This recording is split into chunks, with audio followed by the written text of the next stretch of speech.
Alright, we're back.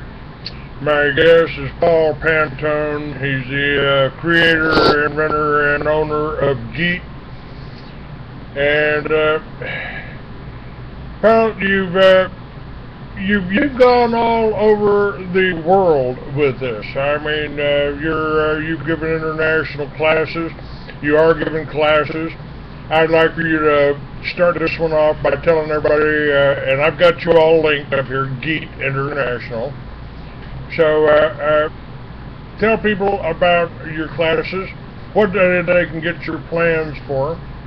I mean, and now think about this, folks. If you get a generator, pick up a generator from in your store, convert it to a GEET system, what would the advantages of that be? I mean, can you put it in your garage or your back room and run it without becoming asphyxiated?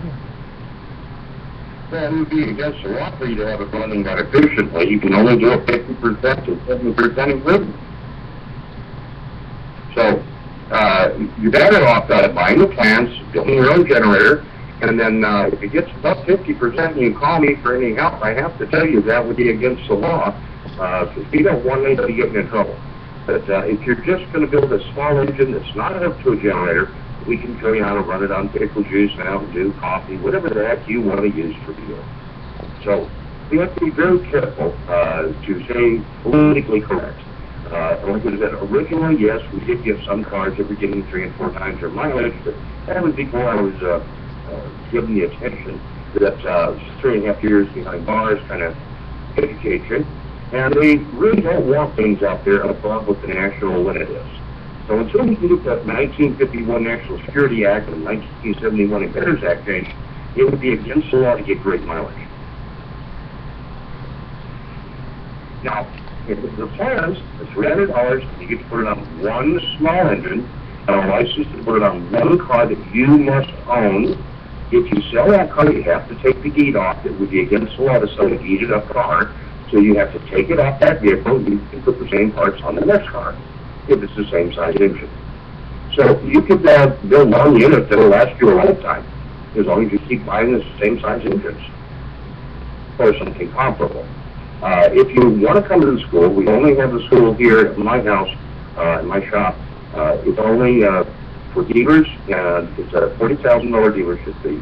And you get a dealer's license for any country at this time, except in Africa and China. We have new dealers there that are setting up, just like I am here, to handle the entire country.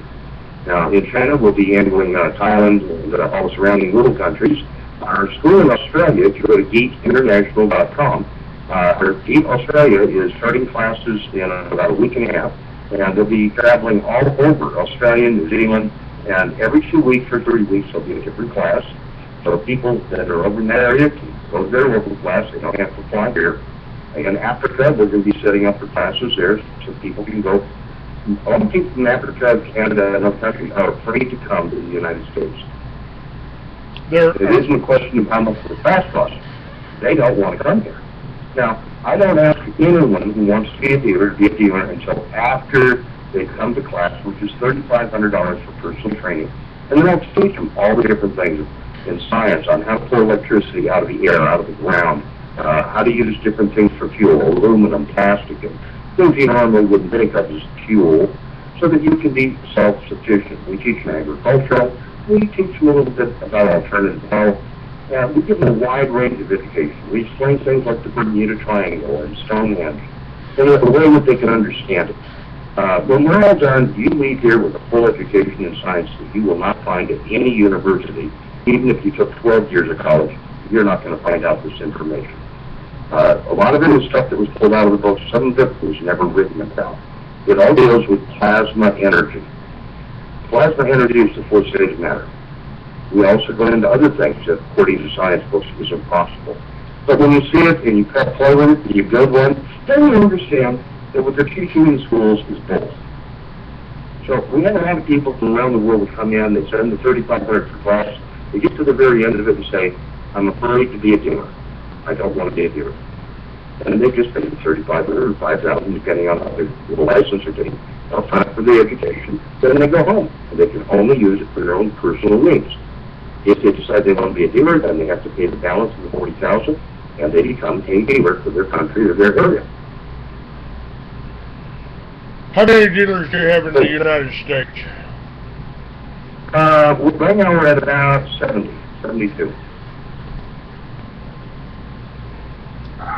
So these people can go to, people in the United States can find some of these dealers, and no, back in 2000 we had the names of all the dealers up on our website, and we had letters from scientists all over the world that had come in and tested it and said it works, it works, it works. We started getting calls from every one of these people saying, get my name off your site, I've been threatened. So we put all the names down. So the way it works now is you send me a request, and I send you back an email saying that I'm going to get a hold of your local dealer, the person who's closest to you, and they'll get a hold of you. If we don't have a dealer in the area, we just tell them, we do not have a dealer in your area. Would you like to be a dealer? But we do not give out names, addresses, and phone numbers of anybody. Now, I'm just looking at your site here. Increase fuel economy 200%, save money, reduce pollution, improve air quality, change oil less, save resources, engines last longer. I mean, all of this stuff is pretty incredible. It's and Southern Property Law came after you too, didn't they? Oh yeah, they came in and published an article about me about 8 months ago, about a year ago, and it said that I was the next David Koresh. That I had a machine gun tower on top of my house, and we were training people there, military style, and we had bunkers under the ground, and we had huge barracks. So I invited him up. I said, if you want to see what I got, come on, I'll bring a camera. And the idiot from Southern Property Law Center comes in, and he filmed everything in the house. It's a 2-bedroom house for me and my brother. But from the street, it looks like barracks. Well, I like a big house. Excuse me, I was locked up for 3.5 years. And you need a little tiny room that's about 9 foot by 12 foot for 3.5 years. You like to have a little elbow room.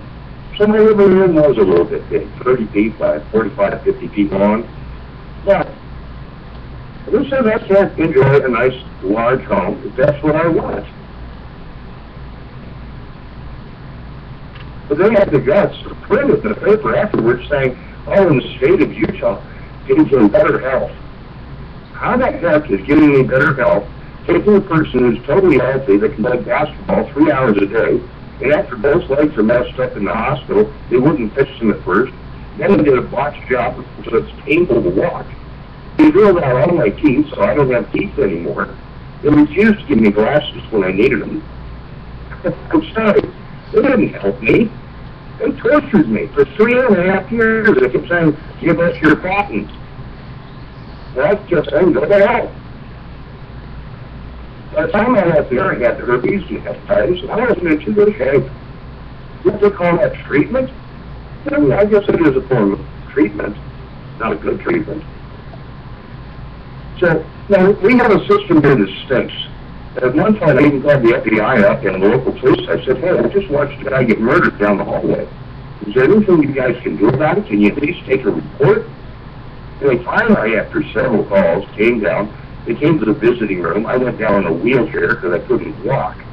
And when I got down there, the FBI agent said, Mr. Pantone, you don't understand. Once I walk into those doors, I'm in a foreign country. I have no legal jurisdiction. I said, wait a minute, you're telling me they could murder everybody in this building, and you have no legal jurisdiction with the FBI? He said, no, it's a foreign country. A foreign country? Utah? The state of Utah is a foreign country?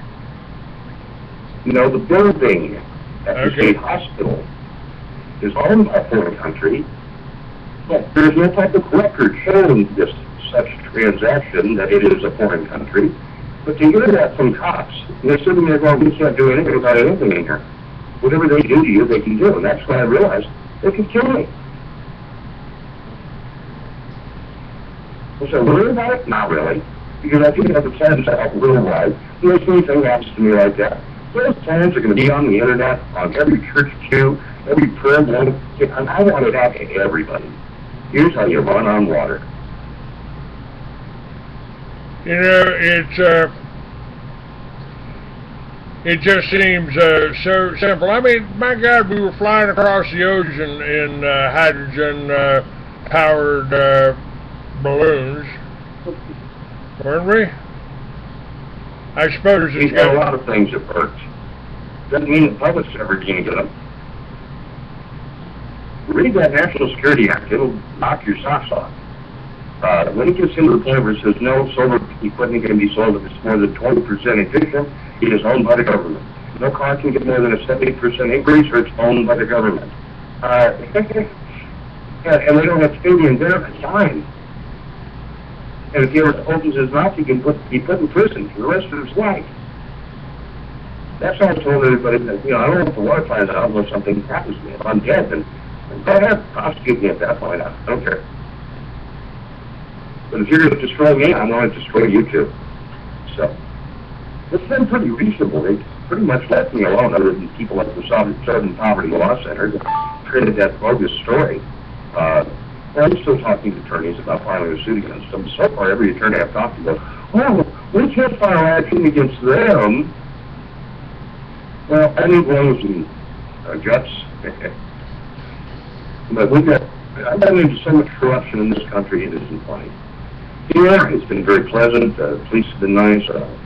We have one that works across the street all the time to keep an eye on the neighborhood. They're nice people. They're really respectable. I'm just outside of Albuquerque, and I really like it here. I haven't felt this comfortable around the establishment in a long time. California got worse and worse, and I went to Colorado, and when the last hop in Colorado pulled me over, I was in just about total shock. He said, get your hands like you're sitting. Put your hands on your head. Get out of the car. Up against the car, young man. And I'm sitting there, what? I mean, I just saw you a lecture down here at a science conference. What did you do? He said, shut up. Well, he had his hand on his gun. I'm not about to open my mouth again. But I flashed back on when I was a kid, and the cops had pulled me over and said, excuse me, sir, did you know your right turn signal doesn't work? You need to get that fixed. Well, thank you. I had love and respect for those people. They were good, honorable people. Now it's a court system. How many tickets can I give today? Who can I harass? How much money can I steal from you? This isn't the same country I was raised in. Well, it is changing. I've said we're in a war, and it's since our enemy controls the media, we don't even know who the enemy is, you know? Yeah. Well, when you look at the control the media, we have 5 Hollywood producers, or producers, I should say, that came in, did a TV show, 1 hour, all of them but one, that was a 2 hour, and we're getting ready to do another one this week. But we've done all these TV specials. They filmed, it never goes on TV. I finally tracked the producer down going, why isn't it on TV? Well, when I showed it over here at MGM or over at Warner, they said it's anti-government. We can't show anything that might hurt the oil companies or car companies or anything against the government. If we do, we lose our advertising, we lose this, so we can't show your product. Even on Christian television, community public broadcasting service, we can't show that. Foundation members from Ford and Chrysler and everybody else that support our programming don't want us to cover things like that. So it's the people who have all the money that are controlling what's on TV on all channels. So even though it says public broadcasting, it's only what they want you to hear.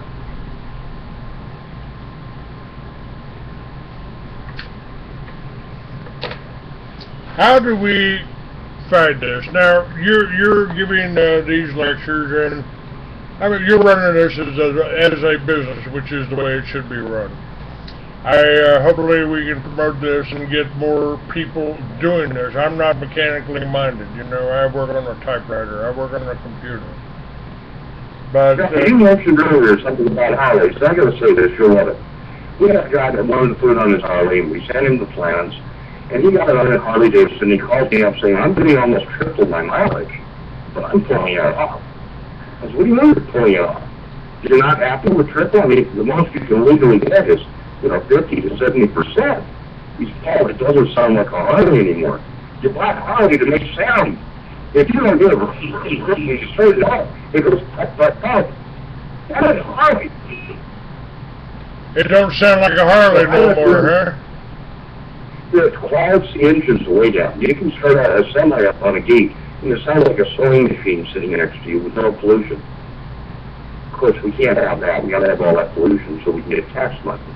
But this one, I said, the way you can fix that is put cards with toaster guns on the spokes.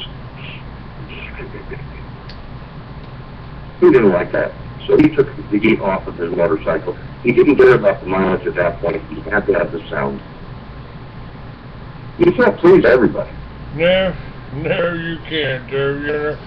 But Paul, we're coming into we're really coming into a stage now. I think it's I refer to it in the next article I'm writing on as almost biblical in proportion and very close to biblical prophecy.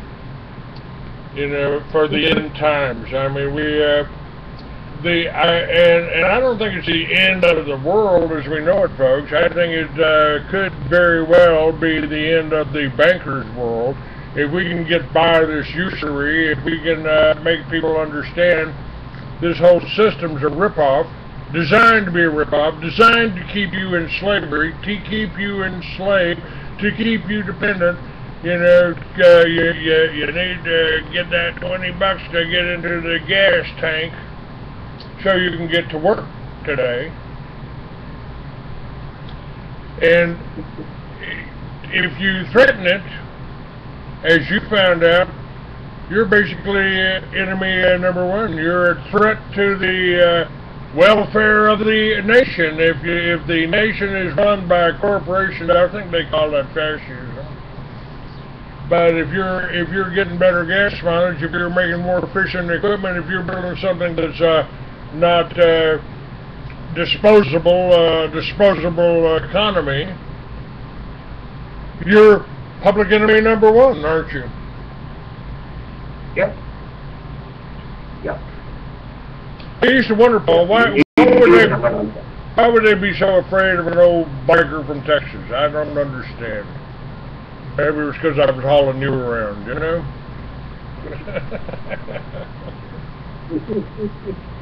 Well,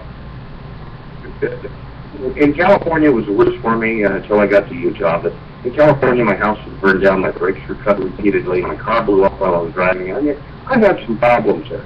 And so I finally decided to get the heck out of California before you're dead. Went to Utah, basically the same thing, only they threw me in prison, mental hospital, and clarify that. And declared that I'm mentally incompetent for the rest of my life. That way I couldn't go back and sue the court and the people who put me in there illegally.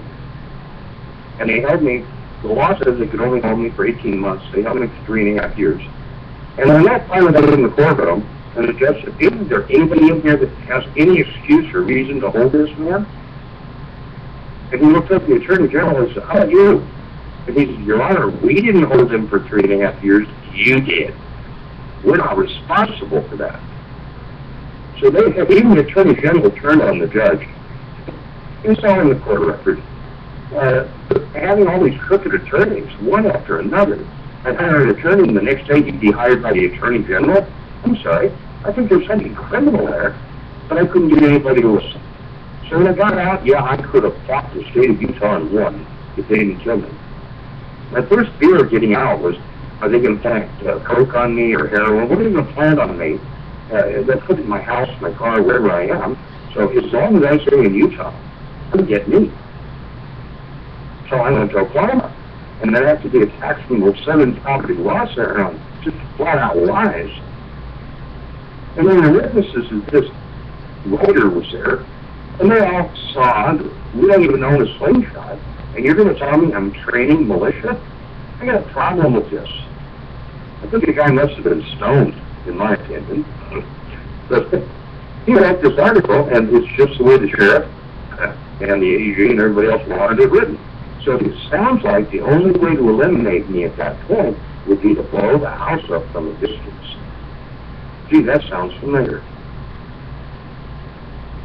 So when you get a threat like that, you take it seriously when you're in a business like mine, and you move. Albuquerque was pretty good for me. I mean, that is where I started the Free American, moved down to BM. But New Mexico was great when Governor Gary Johnson recalled that FBI document that named me as a right-wing extremist.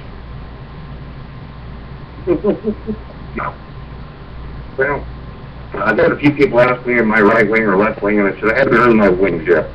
Thank you. Well, I'm a human being. I try to help everybody on the planet. I don't care what religion you are. I don't care what country you're from. And that's why I'm really accepting Russia and China and Pakistan and India and Africa, all these other countries that want the knowledge. Come on in and get it. I'd be happy to teach it. Notice there are some of the countries that are saying, we don't have no stinking 50% limit. The more mileage we can get, the better. But I'm still not releasing the water plants because that's what's keeping me alive. And I'm fully aware of all the cars that you cannot buy in the United States. If you go on the internet and search cars not sold in America, it'll blow your socks off because they all get good mileage. Yep. And we can't have that. Yep. That might hurt the oil company. That might. So that ought to tell you who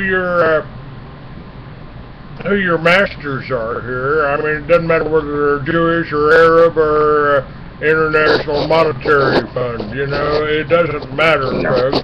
This is the banking system. The bank is the problem. And Thomas Jefferson says that, the banks and the corporations that spring up around them, if you allow a private bank to issue your money, the banks and the corporations that spring up around them will leave your children homeless in the land we conquered. I mean, that's wisdom for 200 years ago. Over 200 years. And how do we restore this? I mean, the media ain't going to tell you about it. The political parties aren't going to tell you about it.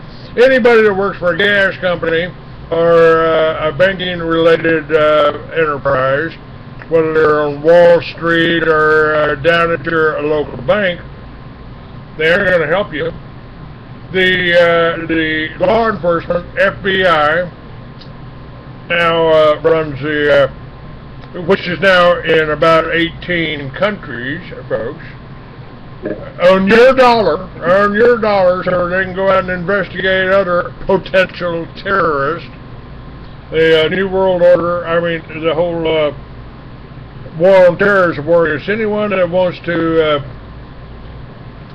that opposes the whole New World Order, one world government of the banks, by the banks, and for the banks. So they're using the FBI to go at them. Instead of arresting the bankers that have been embezzling and stealing money from Americans to the tune of trillions of dollars, waiving a debt that ain't real, according to my sources, V.K. Durham's trust paid off that debt back in the 70s.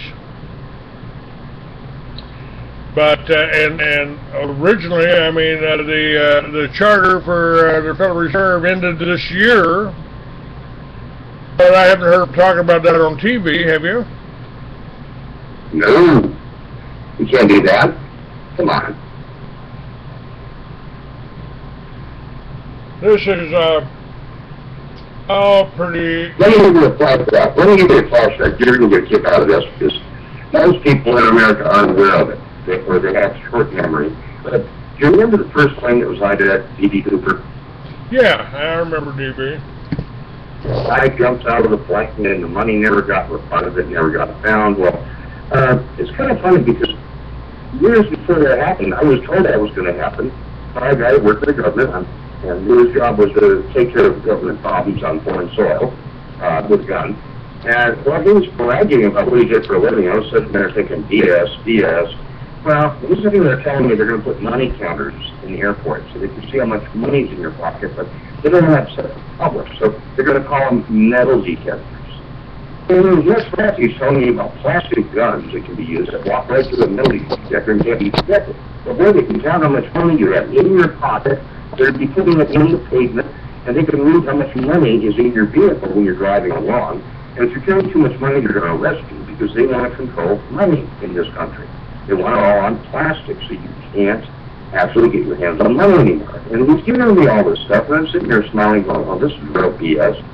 And years later, he also told me at that time that planes would not be able to get off course more than 7 miles without automatically being turned over to radio controls from the nearest military base because they didn't want to have any more hijackings. And Boeing got the contract from Congress. And one of the doctors who came down to validate GEET said he worked on that project.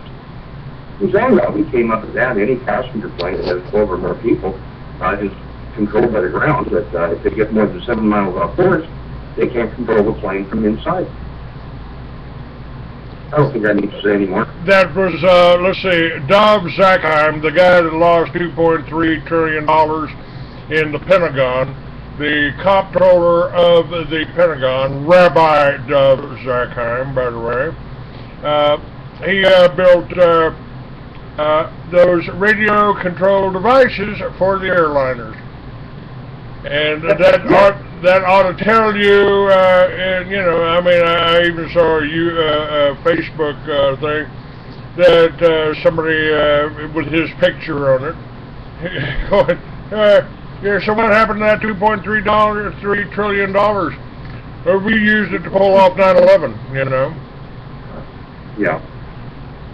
Well, I've had all these different people from around ever since I started teaching, the number of them that came to me was just phenomenal. Saying, well, I did this, I did that, I did this. I sit there wondering, you know, am I wearing a white collar today? I had a black shirt, I didn't know it. I mean, why are people coming to me to confess all this? I don't know. I'm a teacher. Well, I want to teach science. And a lot of these people have taught me a little bit more here, a little bit more there. So I have more to be able to teach. And a lot of people here from all over the world that want to know the truth. How does this work? Why does it work? There are no books. I'm preparing the first science book that actually goes into how all of these inventions work, not just the GEET, but other things. Because they're not found in books yet.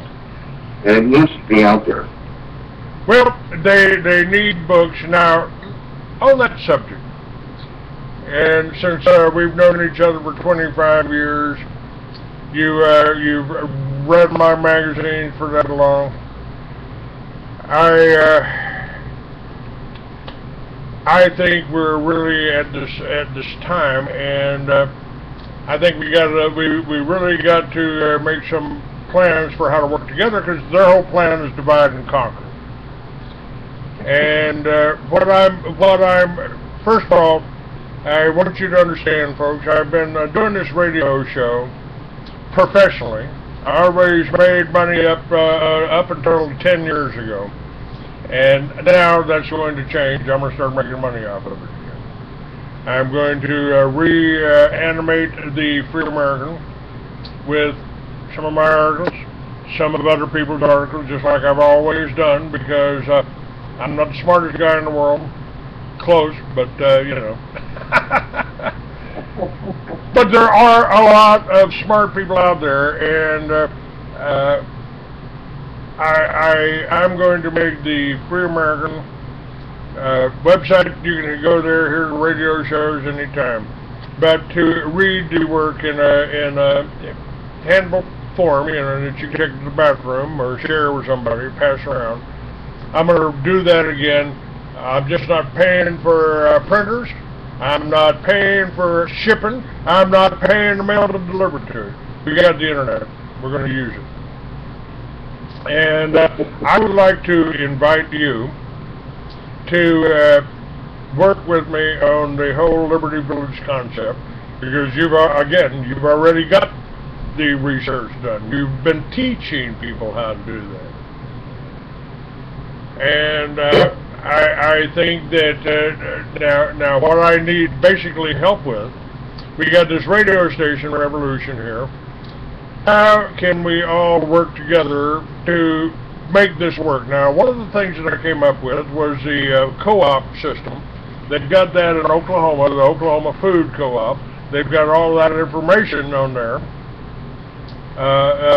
You know, here's how to sign up. I think it's $50 a year, $50 a year, to sign up for their co-op, and they put you in touch with the farmers or with the people that are growing the organics. Here's the rules. You got to grow organic vegetables. I want to adopt that from state to state, and I want to adopt that county to county. And we can contact every farmer in a county pretty simply, if nothing else, with mail or addresses, and bring them into the city, so we're not feeding our children and ourselves this genetically modified crap in the supermarkets. If they put a GEET device on their motors, that's going to save them hundreds of dollars every month. And I'm sure that somebody could hire somebody to help them with their car if they're not mechanically inclined. It's called barter. It's called, we've also got the alternate currency like Ithaca hours and mile high money, mile high hours. That so we've got an alternative to the Federal Reserve on that. I've just got another advertiser. We just got some people coming in that'll be on my show next week that'll be talking about the whole medical system and how we can get around that. Probably at a real good time here too. And we've got these power systems that you can put on your Harley and take with you. And if we toss a GEET into that mix, I think we've got something that's beneficial for everyone. And folks, I'm out here to sell books. I'm doing this. I want subscribers. We'll be setting up a subscription base. We'll be setting up a subscription base so you can get the magazine with weekly updates. And let's see, yeah, guess the website. It's GEETinternational.com. GEET, not geeks. GEET, G-E-E-T. And care to take a call, Paul? Sure. Call me. Or better yet, Olive. No, do it this way. Do it this way. This call this number.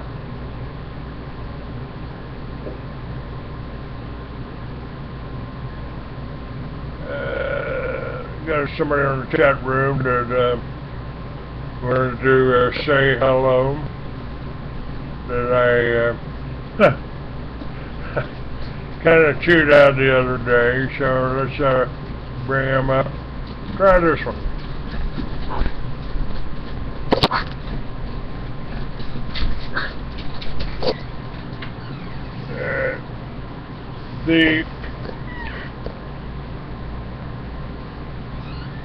Okay, we got it all. Alright, but Paul, I'm not sure how to structure this. You know, first of all, the Liberty Villages, I don't want to run them all. I don't want to be there. I don't want to be doing that. And I want to see it go nationally. Well, I have a gentleman sitting here now and another guy from the Albuquerque area, about 15 miles out of town. They want to set up their own communities that are totally self-reliant, and we're working with people like that privately. Some of them have different structures they want to build. Others have different requirements. So we try to customize the education we teach here to fit the communities that it's going into. Not everybody wants the same thing.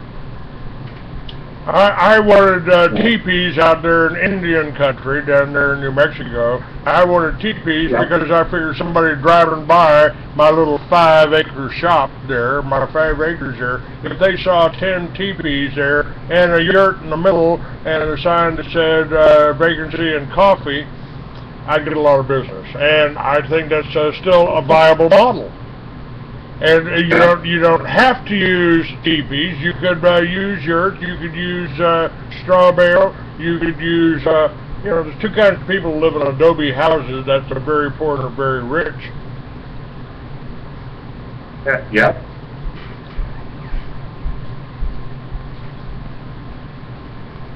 So I think the Liberty Village model, you got 10 people, you got 10 homeless people, they'll move into and work with you on your property if you got a farm, if you got a ranch. If you don't, bring the farm and the ranch into your backyard. I mean, what does that hurt? Yep. Set the generators up in your garage, powered by GEET. Yep. And there's a lot of ways to do things. It's just you have to see what the other person needs, what are their desires, and then make a match. And it takes knowing all these different technologies so you can make matches. Because not everybody has plastic or glass or different things available. So you've got to accommodate the customer. What do they have available in their country, where they're at? Because it doesn't make sense, like we do in this country, we recycle plastic by putting it in bales, putting it on trucks or freight trains and shipping it all the way across the country so that it can be processed. There's too much money being wasted in fuel to do the job that could be done locally. So if we can teach people how to do things on a local basis, and you only build the plant for the size of what the community can substantiate. You don't want the $40 million building in to do something if you're only going to make $200,000 a year. That doesn't make any sense. So you've got to accommodate what the needs are. What kind of soil do they have? Can they make their own adobe bricks? Do they have sand? Do they have clay? What do they have on that property? But most people, there's a drawback on this, and this is one of the things I want to talk about. We're all in that baby boomer age. We're in that baby boomer age, man, and we grew up. I mean, we matured in all the convenience of a house, and without having to do nothing. We were conditioned.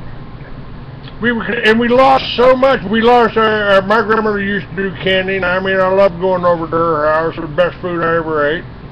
The best jelly that I ever had. I mean, we lost all that. We stopped teaching our children how to take care of themselves. Well, it was partially during our generation and partially just before that. When I was growing up, my mom used to always bake hams for the holidays, and she baked the ham with cloves in it. She'd stick 8 or 10 cloves in the meat and bake it, and then afterwards it would sit on the counter. And I was confused when I hear in school that pork has to be kept in the fridge, because we didn't do that at home. After she made meat, no matter what kind of meat it was, if she used clove or cinnamon in it, then it could sit on the counter. It didn't go bad. It would last for weeks and weeks. Well, the clove and the cinnamon kill the bacteria. It's an antibiotic. So it's a natural antibiotic. It's a painkiller.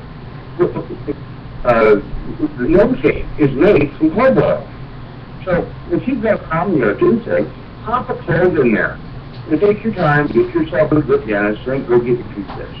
But even when I was in that hospital with all my teeth rotting, if it wasn't for the fact I was sneaking in cloves once in a while, I would have been in excruciating pain. But the cloves help take the infection down and keep it under control. So I was very grateful that I was able to sneak in a few things that I really needed. But the average person didn't know that. And I'd be finally sure I had 28 teeth rotting in my head, and all the pus coming out from the broken teeth after they drove them out. And I'd see Doug come in holding his jaw, going, I got a toothache. And I'd have him the clothes say, here, put this between the tooth and the pus and see what happens.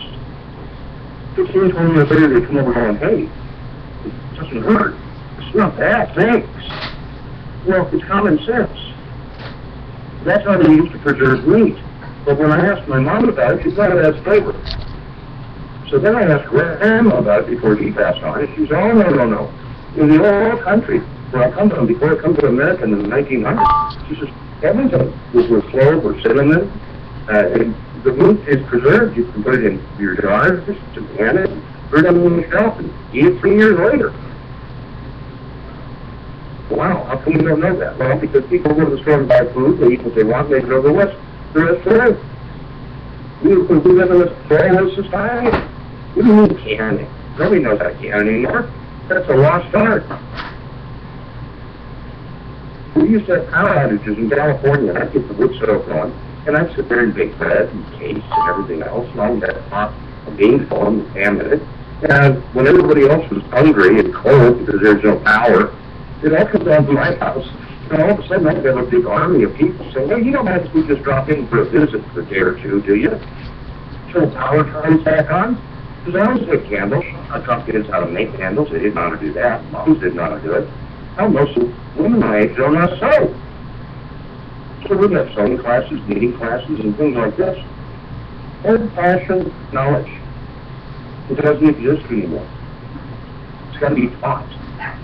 And we don't want to teach people in this country how to be self-sufficient. My gosh, that'd be anti-government. I'm sorry. I was ranting. Go ahead, it's your show. I don't mind the rant. The thing that I want people to understand, first of all, I'm going to start running my career more like a business. I probably got beat down from all of the accidents and all of the hassles that I had, and I actually believe I've been behaving more like an invalid and damaged goods than the Clay Douglas that put all this together 20 years ago, that put the magazines together.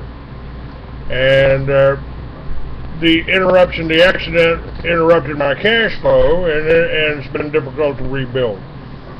But that's what I'm in business for, that's what I've done this for, and that's what I'm going to do again. That's why I ask you for donations. But it's not just a donation. You can go order one of my books and read one of my books and understand who I really am, what I can really do. That notion, I almost laughed. Because,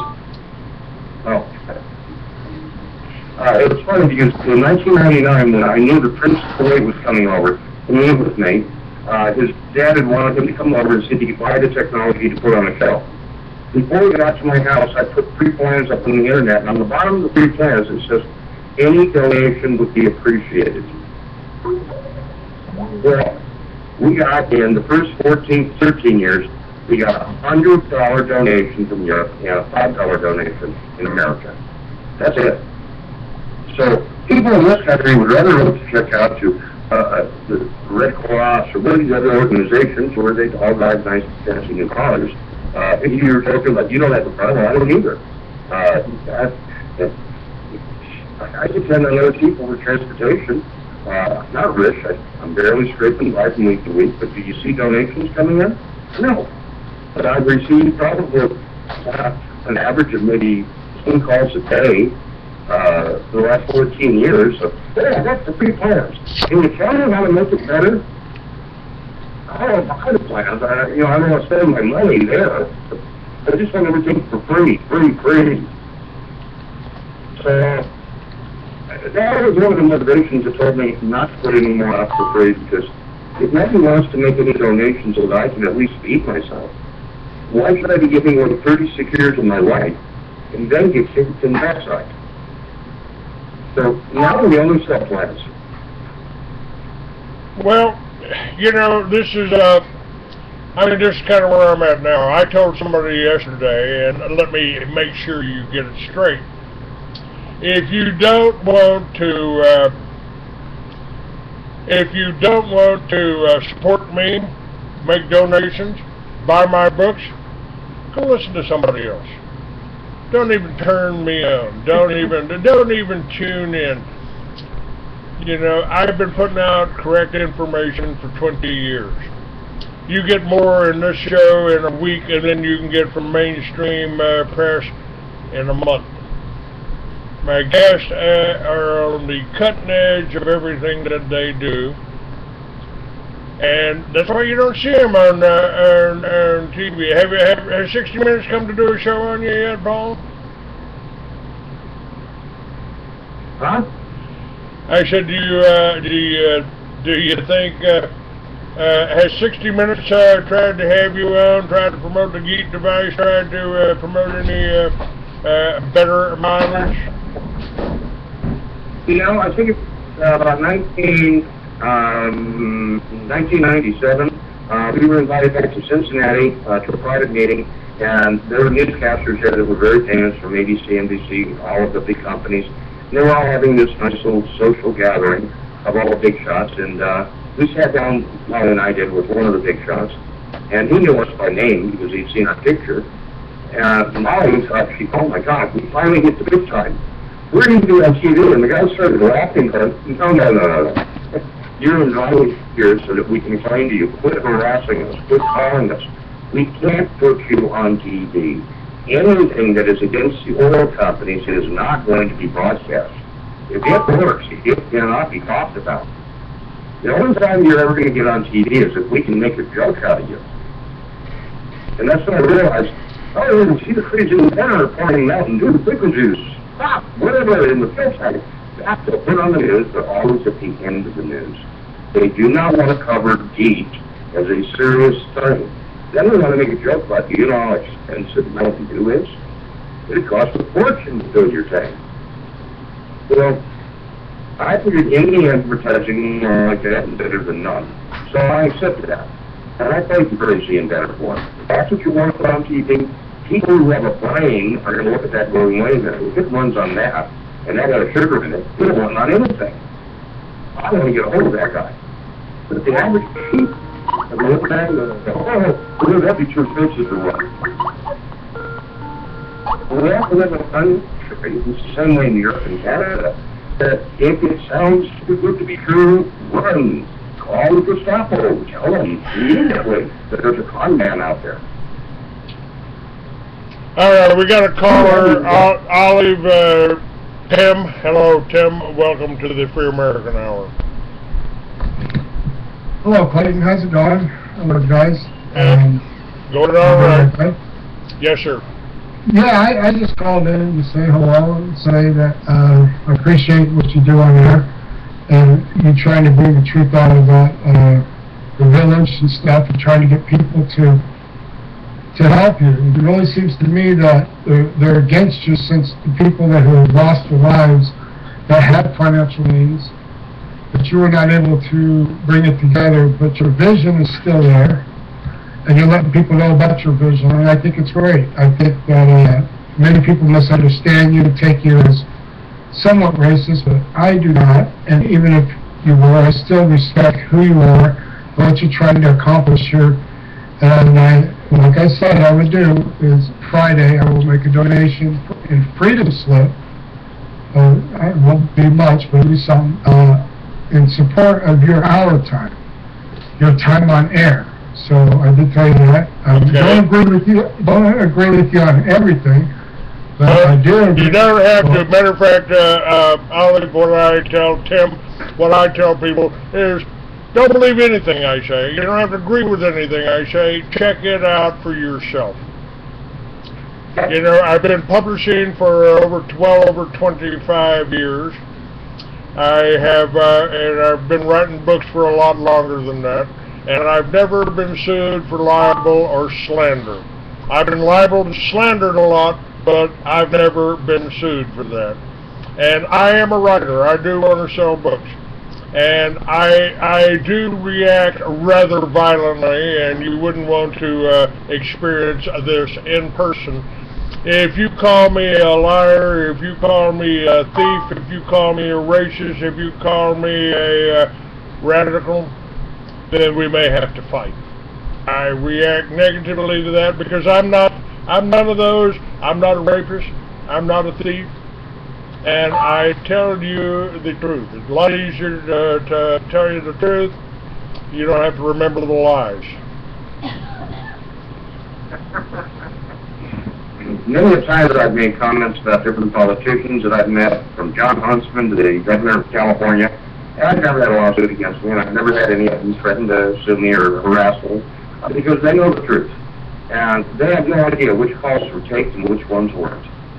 So some of them have found out later that they were taped. So when they called up and said, it'd be worth a couple $1 million to have you killed, it's always fun to call them back and play that tape recording for them.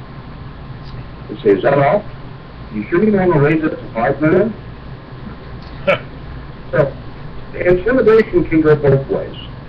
And if you've got a good sense of humor with this system, you can get a lot further. You've got to be able to laugh it off. I mean, even the Southern Father-in-law said, I have no respect for them at all. After that article they published about me, which is total lies, I think they need a slap upside their head. So if I find the right attorney, I'll go after them. But all these other people that have stole stuff from me and said how they invented it when they didn't, I don't worry about that. A lot of them had to leave the United States and it disappeared because they raised money for something that wasn't theirs. And when they get found out, they're the ones that are being sought, not named. So, you know, if people will tell the truth, you can get it right on the head. You can always tell the truth and remember it every time. But if you're making it up, you don't remember what you said last time. Now, let me ask you this. Somebody wants to know what GEET is. Is that an acronym for what? What is it? Well, GEET was a name that was picked originally because there was no other company with those initials, GEET. But it was an acronym for Global Environmental Energy Technology. Once we picked that name and we started changing it over to GEET, we started getting orders from India and Pakistan for fragrances. People wanted to know what fragrances were available. Global environment, what? Global Environmental Energy Technology. Okay. But the word in Pakistan is a very honored word. That's the day that God gave spring to us. So when you smell the flowers, it's a week-long holiday. And many people, after they wrote a GEET, have said, the exhaust smells like fresh roses or just fresh flowers. It's a beautiful smell coming out campfire. Now, Heisenberg, who's our stickler for details here, he says that current standards require an average fuel economy of 31.4 miles per gallon by 2016. U.S. vehicles have to average 54.5 million per mile, or 54.5 million miles per gallon on or before 2025. Can't find a single thing about 50 miles per gallon or less law. But since the law says they have to be over 50 by 2045, I doubt I'll find anything regulating under the 50 mile per hour claim. They're already demanding over 50. Well, back in 1996, 97, we attended a conference, a Tesla conference in Denver, and we had a Ford Pinto there that was getting 88 miles a gallon. What was really funny is Ford had a dealership meeting at the same hotel, I think it was the Hilton, and some of the people came out to look at it going, does it really get 88 miles per gallon? No, why? How come it doesn't have Ford stamped on all the parts? Well, it's a new invention. Well, they came over and snitched about 40 packets off of our desk. When we weren't looking, my wife caught them running around the corner, so she ran in behind them like, do you want to pay for the printing on all this? One of the guys jumped up and handed her $100 and said, oh, hey, here. Well, they know darn well we exist. They know the power was there. They could have taken it for a test drive, but they were told to avoid that end of the building for the rest of their conference. None of the dealers saying Ford on their coats were willing to walk right up with them again. So, we're well known. Our neighborhood list used to include the White House, the Pentagon, White Sands Missile Range, Lawrence Livermore Lab. We used to send out a bulletin every 3 months. We've had fun slapping some of those overeducated people around because we did a question and answer session in the newspaper that we put out. And one of the questions was, do you ever have any educated people?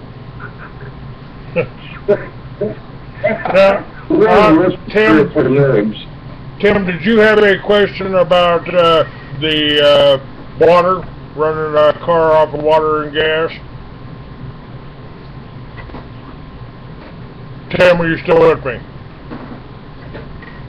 Yeah, because that was my question about running the technology to run water off of gas. I saw that in the chat room, but you're on the line with us, so you might as well make your point online. You wanted to call in, here's your chance.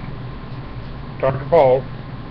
Yeah, Paul, do you have any information on technology about running a car off of water and not gas? Yes, yes. But that's what's keeping me alive, and I cannot share it. Why? Cannot legally be used in the United States because of the 1951 National Security Act. No vehicle can get more than a 70% increase. If it gets 70% or more, it will be confiscated, and whoever has it will be arrested. 1951 National Security Act? National Security Act, yeah. Go to my website and send me an email. I'll send you a copy of it. Yeah, does anybody have his email we could post in the chat room there? Weisenberg or Clay? Do you have his? What is it, Paul? Paul, let's go to my website, GEET, G-E-E-T, international.com. My email address is just my name. It's Paul.Pantone, P-A-N-T-O-N-E, @yahoo.com. Do you have that on the website? Yep, I do. Okay, that's fine. Well, it's good talking to you. Political correct, because I don't want anybody out there getting in trouble over me. So stick within what the legal limits are, and you're fine. All right. Thanks for your call, Olive. I appreciate it. Okay, well, thanks for taking my call, Clay, and both you men have a wonderful day. I'll talk to you later. Thank you very much. Bye-bye. God bless. All right. And I don't know, Paul. Now, to turn the country, what I've found, and what you've demonstrated here, is that we really do have the technology to do everything we've talked about. You know, basically live independently if we set it up, and if we work together. I think that's really the key. We got to be able to work together, neighborhood by neighborhood, county by county, state by state. And let's go back to Foster Gamble, grandson of the founder of Procter Gamble. Okay. Thrive, the Thrive movement. We can all thrive, and we could. We have the technology today to do that. We've had it for probably 100 years, but it's people in power that don't want us to thrive and have that freedom. So if you're tired of being a slave, yes, you can begin to thrive. Join the movement. I mean, whether it's through the Free American or through me or through Gamble, I mean, whoever it is, the Thrive Group, what you're doing, we all tie together. But right now, there's no unity between these bodies, hardly. There's a little connection between you and me, and there's a little connection between you and each one of your people, which I don't know all the people working with you, and you don't know all the people working with me. When we attended, I saw you up the show in Portland, Oregon, competitive show. Yes. That's been years ago. Yes. It was before the year 2000, and I was asked to be a speaker. And I got up on stage, and it was probably the shortest presentation there, but I said, since none of you can get along, and there's no unity, there's no strength in numbers, because you're not willing to work together. So I'm not going to waste my time doing no presentation. Have a nice day, and I walked off.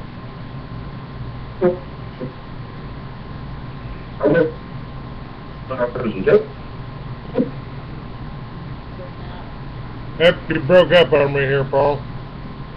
If there's three churches, Yeah, okay, it's still breaking up a little bit.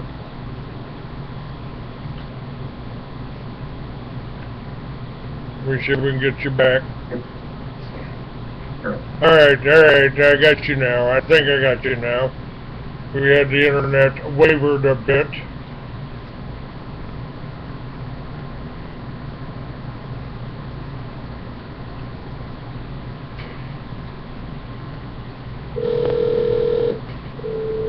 Yep, actually we're over. We're done.